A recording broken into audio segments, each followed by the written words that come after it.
Il est 8h30 à Paris. Bienvenue si vous nous rejoignez. Bonjour à toutes et à tous. C'est la dernière demi-heure d'information dans À la Une. Tout de suite, les titres de ce jeudi 12 septembre. Nouveau bilan suite à la frappe israélienne. Le bilan de la frappe israélienne qui a visé hier une école où se trouvaient des déplacés dans le centre de la bande de Gaza a augmenté.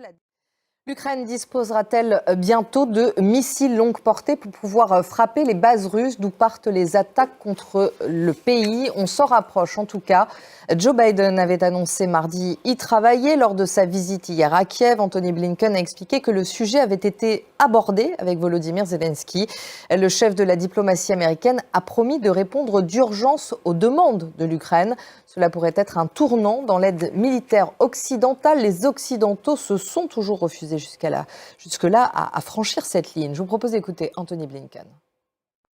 Gauthier Rybinski, bonjour. Bonjour. Les protagonistes occidentaux de la guerre en Ukraine semblent vouloir aller au plus vite vers des négociations entre l'Ukraine et la Russie. Pourtant, le secrétaire d'État américain Anthony Blinken réaffirme la volonté des États-Unis de soutenir les Ukrainiens jusqu'à la victoire. Est-ce qu'on peut dire que c'est une sorte de revirement ?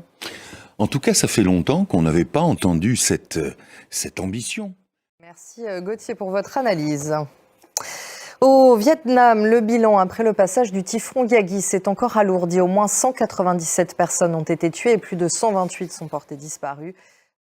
Et aux États-Unis, l'état d'urgence a été décrété à Los Angeles. 3 feux sévissent non loin de la ville.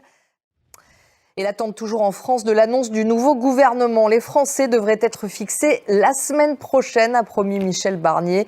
Le Premier ministre a rencontré hier les élus d'Horizon, le parti d'Édouard Philippe, et ceux du MoDem de François Bayrou. Aujourd'hui, ils se rend à Annecy pour rencontrer les élus de sa propre famille politique, les Républicains. Aurore Berger, ministre démissionnaire chargée de la lutte contre les discriminations et députée Ensemble pour la République, s'est exprimée ce matin quant au futur gouvernement. Écoutez. On va lire la presse.